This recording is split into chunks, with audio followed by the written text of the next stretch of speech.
Mathilde Panot ne condamne pas le régime de Maduro et n'arrive pas à dire que c'est un dictateur à la télé. Ça a tourné pas mal dans les sphères, notamment un peu de droitard et de macronard, parce que Mathilde Panot est passée à BFM TV chez Apolline de Malherbe, qui lui a posé la fameuse question: Maduro est-il un dictateur? Et en fait, c'est un peu la question qu'il y avait pendant le conflit israélo-palestinien, bon, qui dure toujours le conflit israélo-palestinien, malgré les espèces de fausses paix qui ont été signés et dont on n'a pas pu parler sur la chaîne.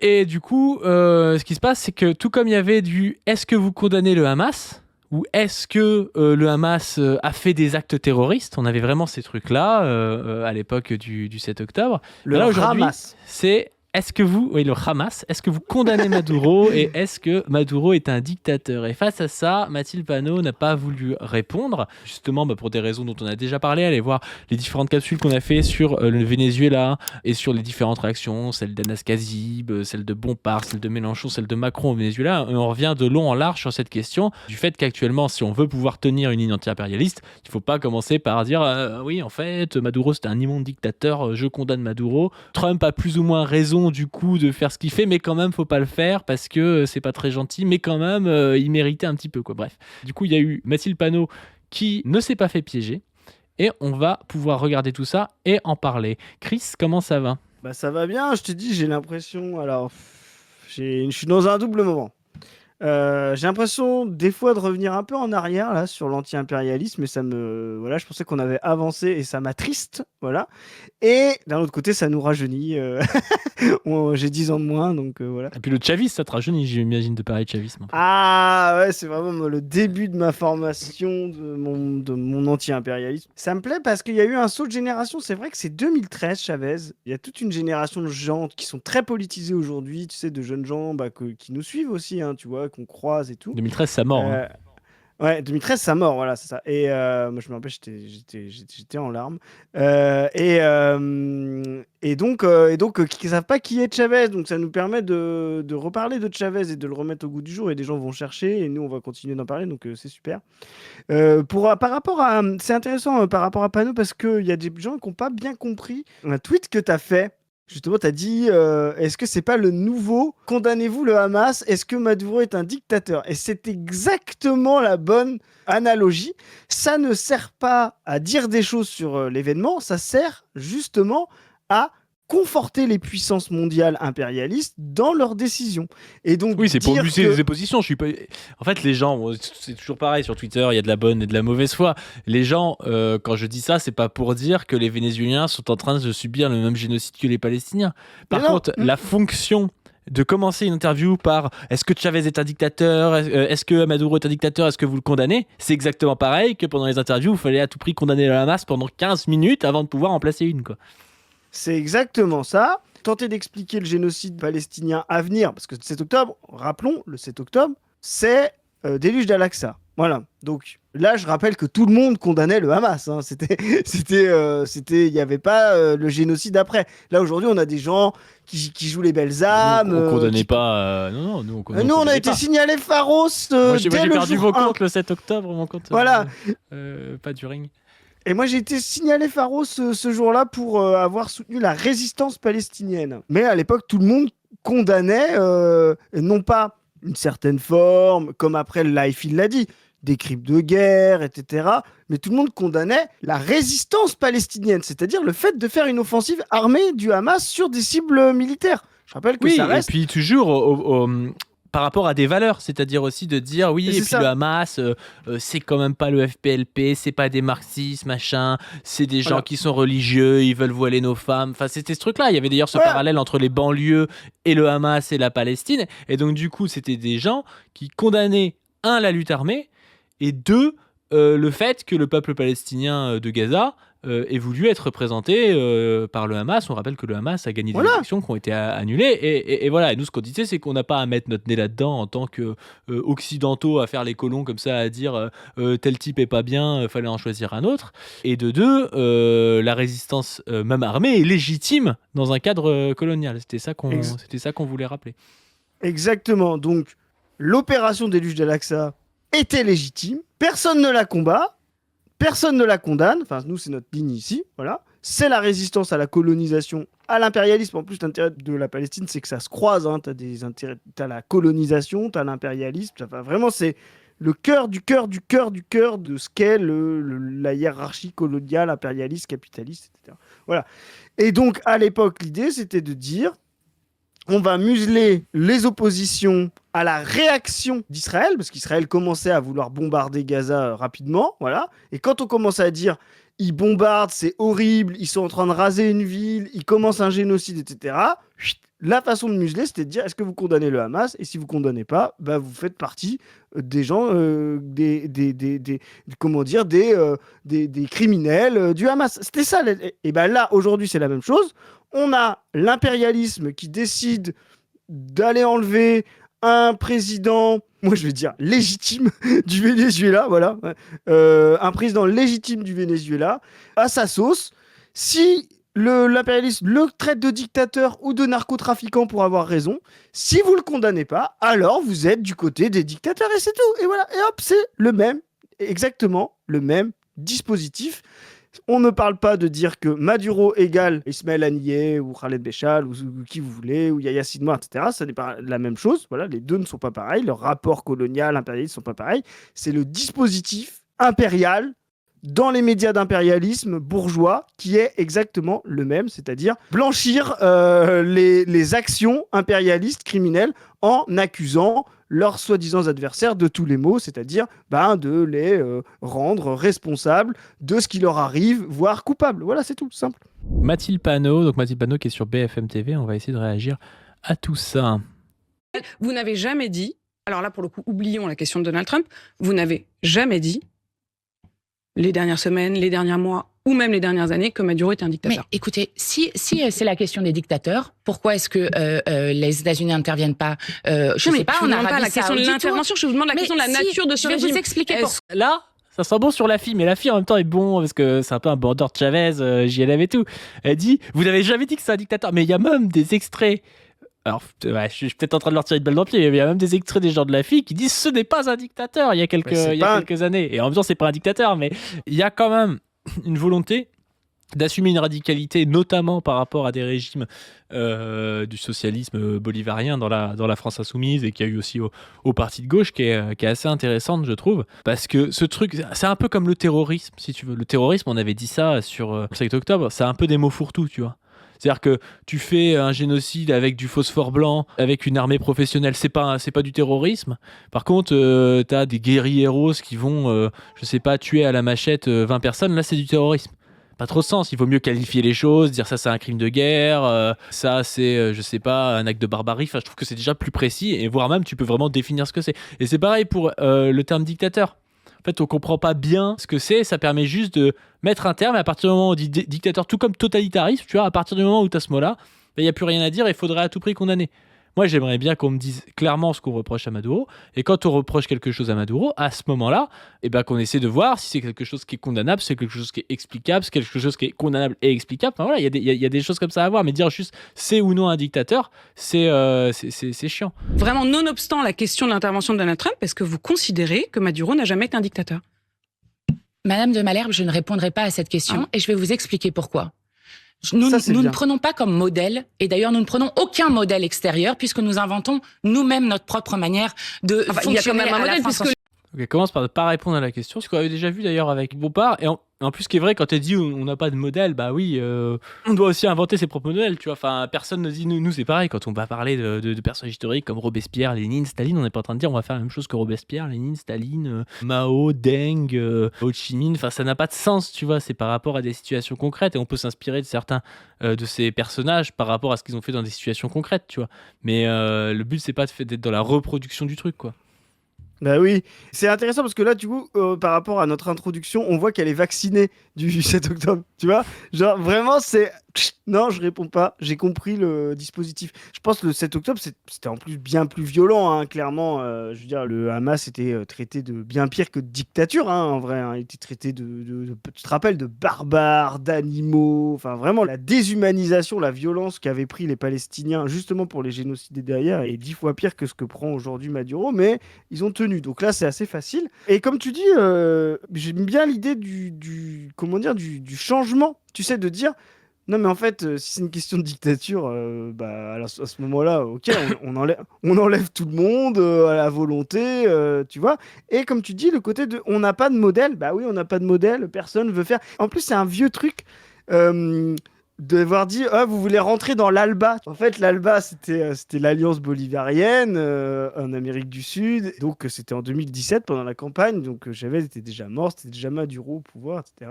Et Mélenchon s'était amusé à dire que bah, la plus grande frontière française, alors ça c'est toujours du Mélenchon, c'est critiquable, voilà, c'est la Guyane, et donc c'est avec l'Amérique du Sud. Et il avait parlé de l'ALBA, etc., en disant que bah oui, il pouvait travailler avec l'ALBA, voilà, ce qui est logique en fait. Hein. Il y a des gens aujourd'hui qui sont au pouvoir qui nous vendent des traités avec le Mercosur, tu vois ce que je veux dire?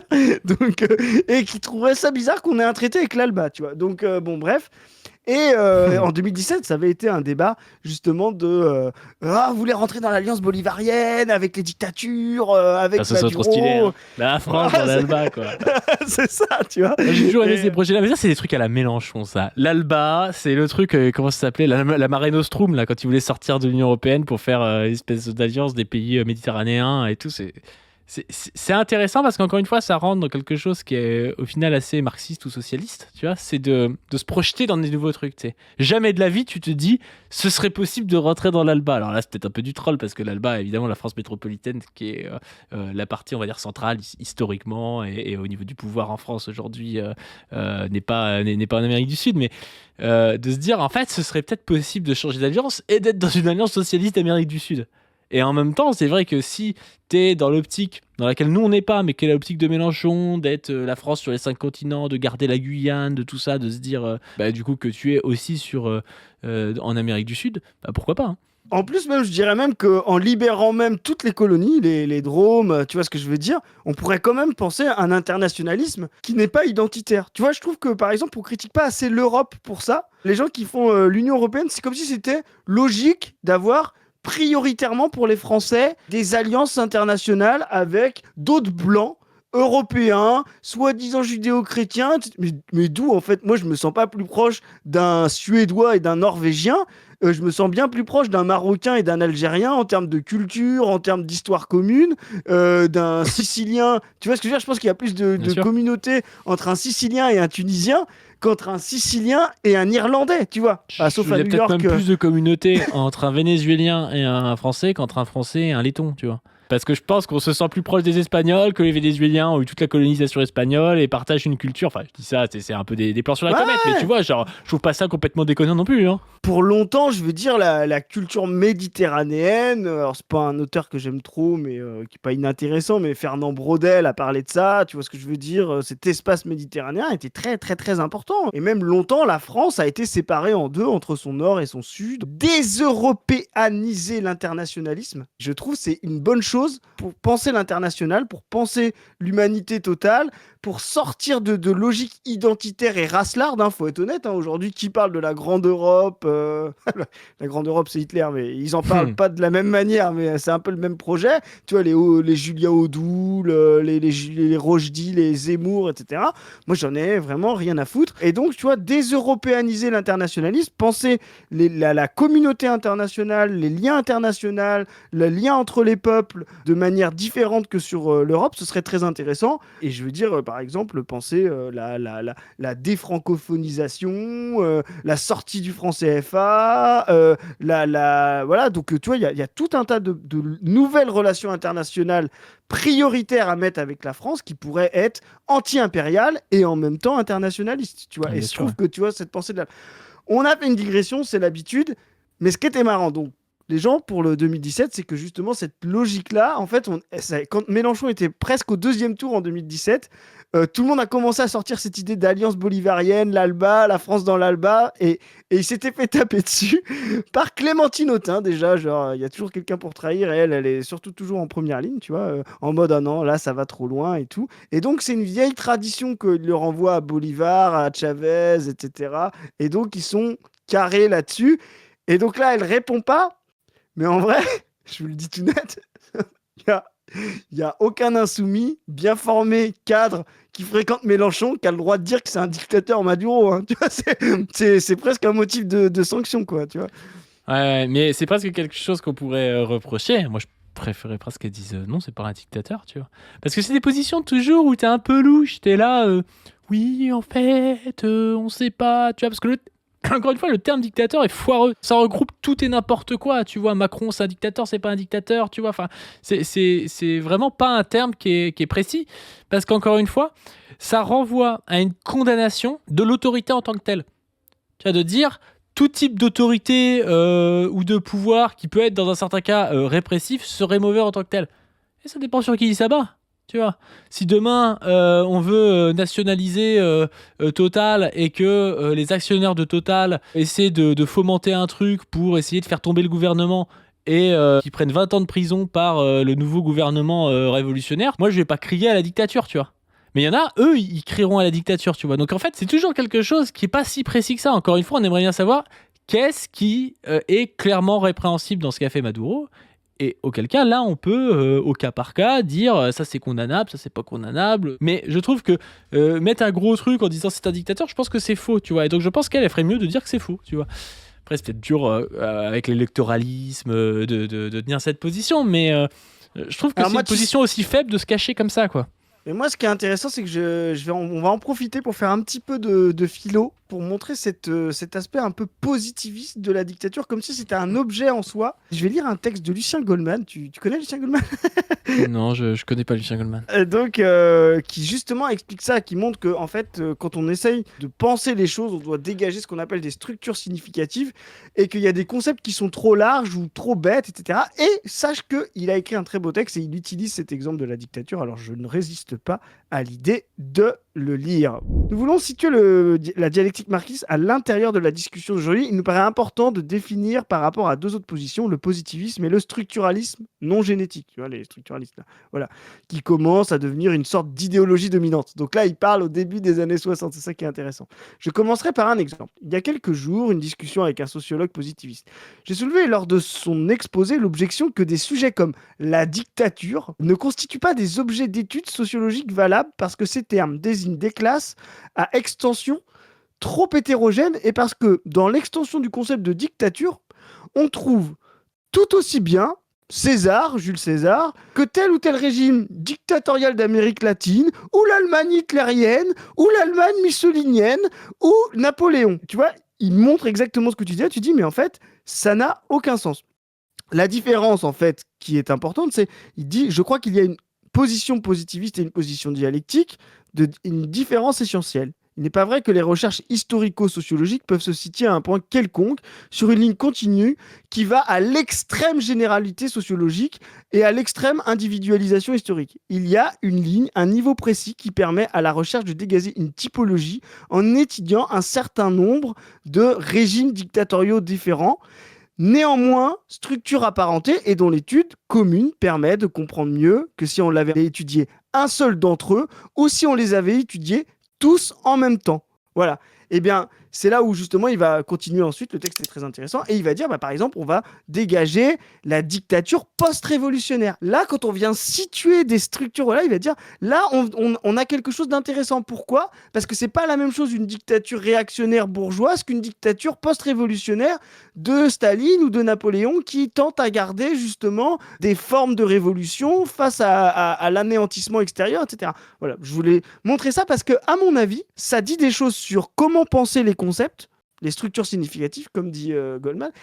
Et à mon avis, parler de dictature post-révolutionnaire pour Maduro, c'est déjà beaucoup plus intéressant, parce que c'est une révolution ce qu'a fait Chavez, que de le mettre dans dictateur, comme font les impérialistes, avec en sous-jacent l'idée que la dictature, Chavez, ce serait la même chose que Poutine, et donc la même chose que Hitler, tu vois. Voilà, c'est exactement ça. Ouais. Mais même sur le côté dictature post-révolutionnaire, Maduro, je trouvais pas exactement la même position que Staline ou la position de Bonaparte. Chavez a été élu de nombreuses fois démocratiquement avec des scrutins qui ont été validés. Nicolas Maduro aussi. Chavez avait proposé au référendum le fait d'abolir le fait que le président ne puisse pas être plus de 2 fois président de suite. Ça a été refusé. Il n'a pas passé en force le truc. Il a refait plus tard un référendum qu'il a cette fois-ci gagné. Donc c'est pas quelqu'un qui n'a pas appliqué les règles quand le référendum a été en sa défaveur. La seule élection qui a été contestée, c'est celle de Nicolas Maduro en 2024, qui apparaît dans une situation extrêmement dure après 10 ans d'embargo et qui là, moi je trouve, peut s'apparenter plus du coup à quelque chose d'un peu plus dictatorial, c'est-à-dire qu'il arrive comme ça, peut-être par-delà les élections. Encore une fois, on n'en sait rien, c'est ça qui est compliqué. Mais comme tu l'avais dit dans la vidéo précédente, l'élection en tant que telle, dans un moment où ça fait 10 ans qu'on essaie de mettre un embargo sur un pays où les gens manquent de beaucoup de produits et tout ça, l'élection en tant que telle n'est pas si légitime que ça, tu vois.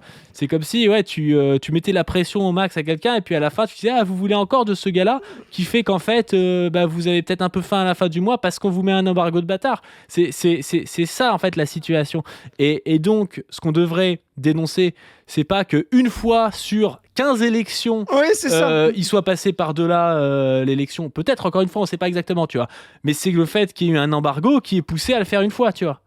Parce que s'il n'y avait pas d'embargo, en réalité, le Venezuela, ce serait resté comme sous Chavez, le pays dont les élections étaient les plus transparentes au monde, tu vois.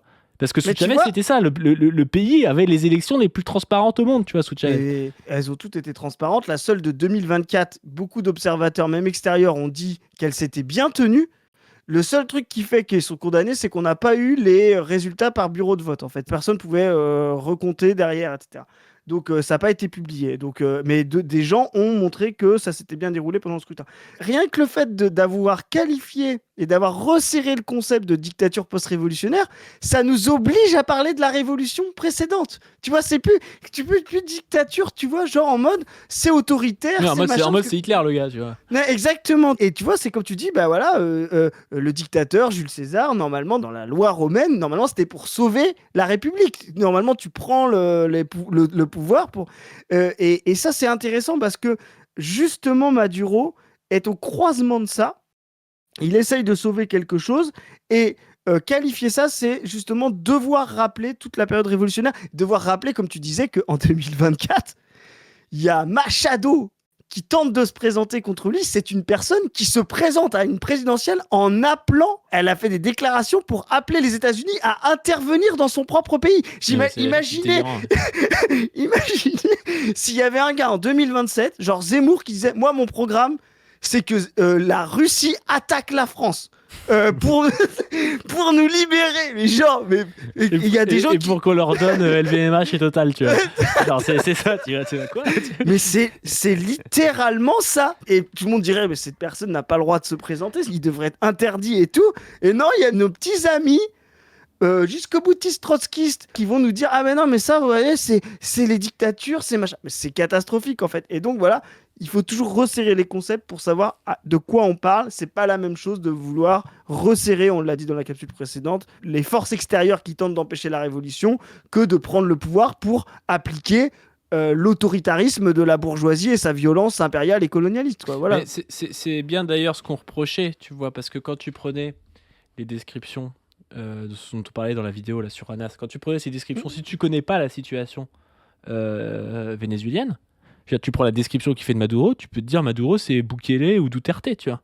C'est un mec, il est 100% anti-ouvrier, répressif, il est contre les élections, tu vois, tu te dis c'est quoi ce gars-là, tu vois, c'est un fasciste en fait, tu vois. Genre, alors qu'en fait c'est pas du tout ça, tu vois. Et du coup tu ne comprends pas la situation. Et du coup la critique elle tombe à l'eau, tu vois. Parce que si par contre tu dis voilà c'est... Encore une fois, moi je peux pas d'accord pour qualifier cette dictature post-révolutionnaire, mais tu pourrais le qualifier de dictature post-révolutionnaire, déjà tu comprends un peu mieux ce que c'est, tu vois. Ah, mais moi, je suis pas d'accord pour Je l'ai cité Goldman, il parle pas du tout de ça, tu vois. Mais je suis pas d'accord pour dire ça. Mais tu vois, ce que je veux dire, c'est que déjà, quand tu fais pas un gros concept de dictature bête et méchant, où t'as Hitler en même temps, Napoléon, toi, et que tu viens le segmenter sur autre chose, tu comprends la positivité, ce que c'est des fois d'avoir un régime non libéral bourgeois. Et en fait, la critique de RP, et pas que de RP, de toutes ces gauches-là, en fait, elles ont une communauté.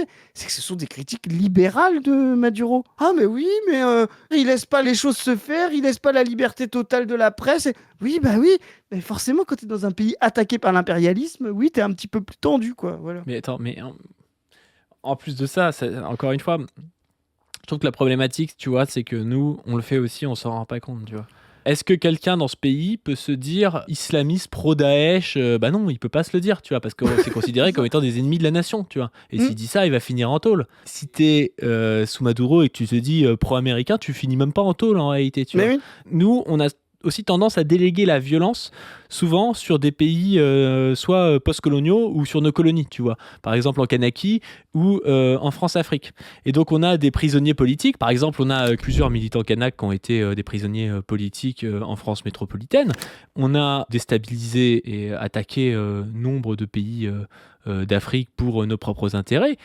Et la réalité, c'est que les pays socialistes, en général, se retrouvent dans leur politique répressive à faire ça à l'intérieur de leur propre pays. Et donc du coup, nous qui déléguons un peu ça dans ce qui pourrait être la périphérie de nos pays, alors soit nos colonies, la Kanaki, soit des endroits post-coloniaux, on a l'impression du coup qu'on le fait pas en fait. Mais en fait, on le fait aussi, voire on le fait pire, mais c'est pas là devant vous à Paris, dans un quartier parisien.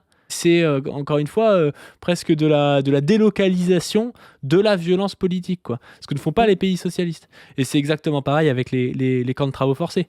À l'époque de Staline, il y a des camps de travaux forcés en URSS, il y en a aussi en France dans les colonies, tu vois. Et il y a le bagne de Cayenne, il y a le bagne de Poulot-Condor pour l'Indochine, qui sont entre 10 et 15 fois plus mortels que le goulag. Mais ça, on considère que ça n'existe pas parce que c'est pas en France métropolitaine et qu'on considère qu'en fait le centre du monde, de notre monde, c'est la France métropolitaine. Et donc il y a vraiment cette chose-là à ne pas avoir oublié quand on veut penser la violence politique des régimes socialistes, c'est que si on n'est pas occidentalo-centré et si on comprend que le capitalisme est un système monde qui s'abat aussi sur les colonies, il faut toujours penser notre propre système social par rapport à ce qu'il fait avec les pays colonisés ou post-coloniaux et les pays de la périphérie, quoi. Exactement. Faut se désituer. C'est un peu le problème. C'est dur, hein, c'est pas facile. Hein. Mais en fait, c'est toujours le problème, c'est ce point de vue positionné en Occident, qu'il soit pro-prolétariat ou pro-bourgeoisie, en fait, c'est la même chose.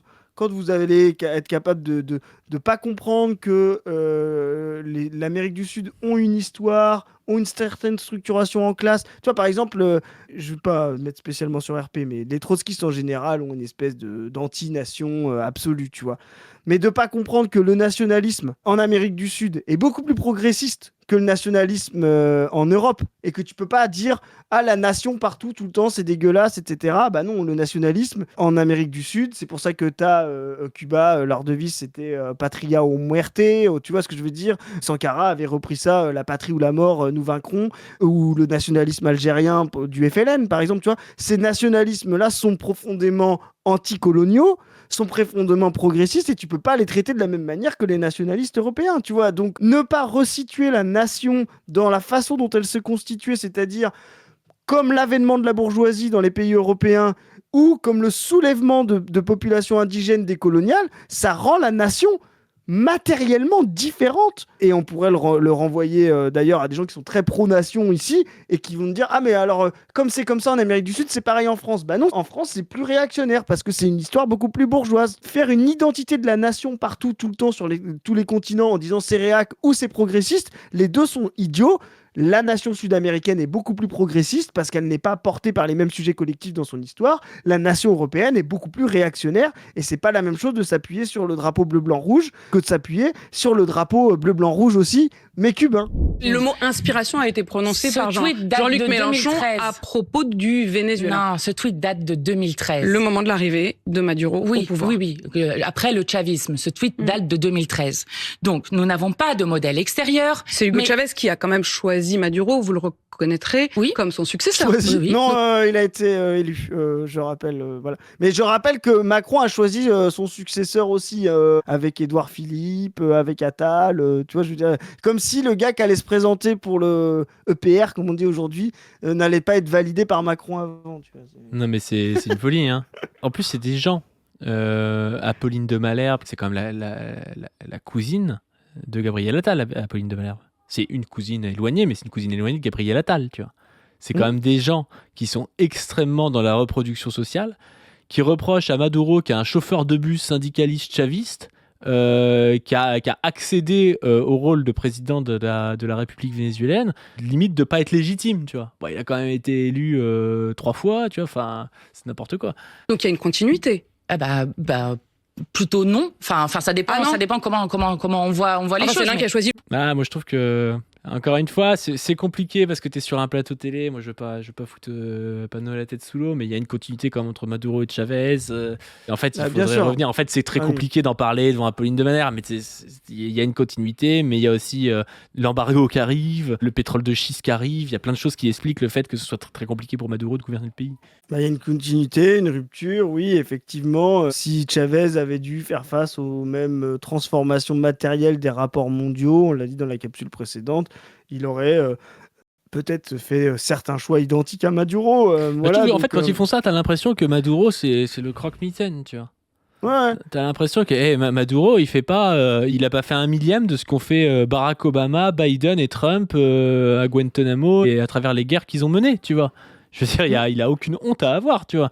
Et même Macron, tu vois. Enfin, il y a aucune honte à avoir quand t'es Maduro par rapport à ces présidents-là. Il est allé faire la guerre nulle part. Il a pas torturé des mecs par milliers en Afghanistan, en Irak ou à Guantanamo, tu vois. Enfin, il y a pas à avoir honte, tu vois. Moi, on fait beaucoup ça sur la chaîne. Et en même temps, c'est plus facile pour nous que pour Panot, encore une fois. Mais il faut arrêter d'avoir honte de l'histoire des pays socialistes, tu vois. C'est une autophobie qui n'est jamais en notre faveur, en fait. C'est le roussellisme un peu, tu vois, c'est de dire je vais cracher sur tous les anciens socialistes, comme ça les gens vont bien m'aimer. Mais en fait, les gens voteront pas pour toi si tu fais ça, tu vois. Mais en fait, ce qui est drôle, c'est que c'est une longue tradition. Tu te rappelles, on s'était fait, quand c'était le combat avec Ajari, qui avait dit les marxistes occidentaux, c'est des losers. Mais là-dessus, c'est vrai qu'il a pas tort. On adore s'auto-flageller les marxistes occidentaux à dire à chaque fois non mais ça c'est pas bien, c'est pas du vrai socialisme, il reste encore du caractère capitaliste, il reste encore une partie de propriété privée. Dès que quelqu'un tente une expérience, tu sais, de bifurcation, comme si en plus le capitalisme lui-même était apparu, hop, un jour on était dans le féodalisme et puis hop, le lendemain c'était le capitalisme. Tu vois, comme s'il n'y avait pas eu pendant des siècles des caractères et féodaux et capitalistes qui se sont, tu vois ce que je veux dire, les uns ont mangé l'autre pendant plusieurs temps, tu vois. Mais c'est pareil pour le communisme, la dictature même du prolétariat, la phase du socialisme, c'était justement, c'est une phase où les deux sont ensemble et où effectivement la dictature du prolétariat, c'est une inversion dans la même répartition des choses, c'est-à-dire c'est le prolétariat qui dit comment utiliser les ressources privées et c'est non plus la bourgeoisie. Donc c'est encore une période de synthèse, tu vois, de mix où il y a un peu le caractère des deux avec des allers-retours, etc. On fera pas le communisme, on fera pas la bifurcation de ce mode de production en 3 programmes et en 3 heures, quoi. Enfin, c'est pas des décrets-lois de passer sous le communisme. Et ça, toujours les mecs qui viennent te voir en disant ah mais c'est pas tout à fait ça parce que regardez par rapport à ce qui est écrit dans le chapitre 14 du Capital sur le travail salarié. Du coup, en fait, il reste encore cette dimension. Ah oui, d'accord, t'es gentil, quoi, mais tu vois, à un moment donné, c'est concret, quoi, tu vois. Et ça, c'est toujours des gens qui restent, ce que dénonce Marx, c'est-à-dire qui restent dans l'abstrait, qui ne s'élèvent pas au concret. Et bien ça, c'est le meilleur moyen d'être anti-marxiste. Vous pouvez réciter du Marx autant que vous voulez, tant que vous restez dans les abstractions, on s'en fout, quoi. Mais écoutez, en fait, je suis surprise. Pourquoi vous dites pas les choses comme elles sont ? Mais parce que peut-être vous ne considérez pas que c'est un dictateur. Parce que je ne rentrerai pas dans ce que font les atlantismes BA ici, qui essayent d'expliquer que l'agression qui a été faite au Venezuela serait une question de démocratie. Mais moi, je vous parle pas de l'agression. Si, moi, je vous parle de ça. Pourquoi est-ce que je vous parle de l'agression ? Ouais, bon voilà, je vais pas vous le mettre en entier parce que c'est ça, mais en gros, c'est assez intéressant de voir que Mathilde Panot et la France Insoumise et les cadres de la France Insoumise tiennent la ligne sur cette question. Et d'ailleurs, elle se fait attaquer par Le Cornu, le Cornu, donc, qui lui renvoie justement à ça, à l'Assemblée nationale. Mesdames, Messieurs les députés, Madame la Présidente Mathilde Panot, je crois avoir été clair sur l'agression et l'opération militaire menée par les États-Unis d'Amérique. Pardon de vous le dire, c'est votre première question gouvernementale. Opération militaire. Après le déluge de l'Aqsa, c'était la pire opération depuis la Seconde Guerre mondiale, je sais pas quoi. Là, ils ont tué 80 personnes, ils ont kidnappé un chef de gouvernement et sa femme. Mais c'est une opération militaire, une extradition. Du désherbage, tu vois, c'est presque... C'est vraiment... C'est-à-dire que t'es endormi la nuit, tu te prends une bombe US, tu meurs à Caracas, c'est une opération militaire. C'est là où les gens vont dire, vous n'êtes pas sympa. Déjà, on est très sympa.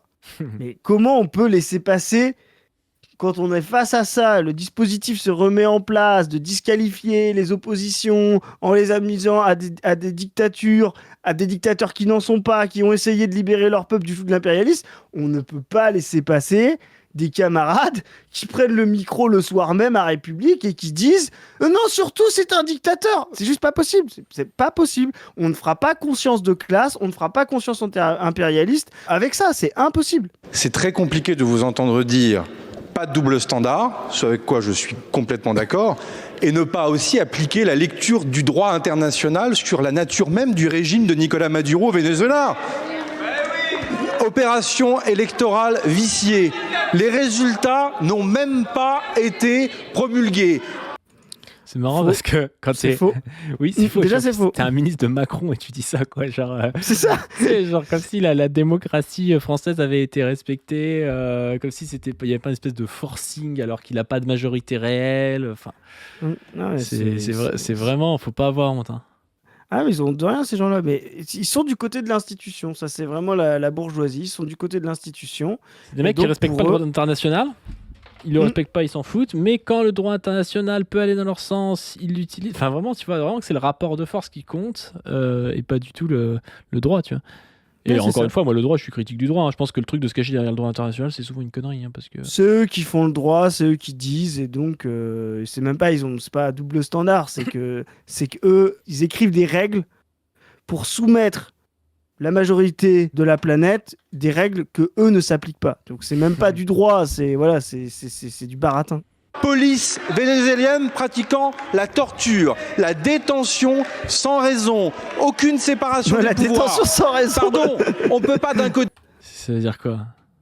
Allez voir notre capsule, on a fait une capsule sur le lawfare, sur la façon dont les bourgeoisies libérales utilisent la presse, la justice pour pouvoir discréditer des opposants politiques, etc. Regardez la façon dont la justice se comporte en France, ne respecte pas le pouvoir, etc. Regardez comment la police se comporte en France, et c'est le Cornu qui donne des leçons. Voilà, c'est pays impérialiste. Imaginons que Maduro ce soit un gros méchant, que le droit international l'ait condamné. C'est pas Maduro qui a un mandat d'arrêt par la Cour pénale internationale aujourd'hui, c'est Netanyahou, et Netanyahou on le laisse passer dans notre territoire aérien et on le suce matin, midi et soir au gouvernement, tu vois. Donc il y a un double standard de fou. Dire que la police de la République ici en France tue, dire ici que nous ne sommes pas en démocratie et ne pas voir que le régime de Nicolás Maduro était une dictature. La position de la France, c'est pas de double standard, c'est la parole équitable, juste, la vérité, la vérité, la vérité. La vérité. Bien sûr. La parole équitable, juste une parole pour Hitler, une parole pour les Juifs, quoi. Tu vois, c'est vraiment pour eux, c'est ça la parole équitable. Et la vérité, bah oui, se cacher derrière la vérité, bah, c'est le positif dont tu viens de parler. C'est effectivement, c'est ne jamais comprendre que la vérité est toujours une forme d'émergence du réel à partir d'un conflit, et d'un conflit fondamentalement de classe, voilà. Et là, la vérité de Le Cornu, c'est la vérité de sa classe, c'est-à-dire la vérité d'une classe qui en haut ne peut plus et dont en bas on ne veut plus, voilà.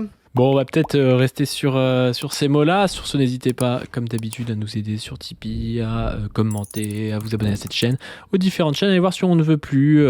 On sort régulièrement des interviews de camarades un peu partout dans le monde, même maintenant. Et sur ce, on vous dit à plus. Salut les gens. Salut.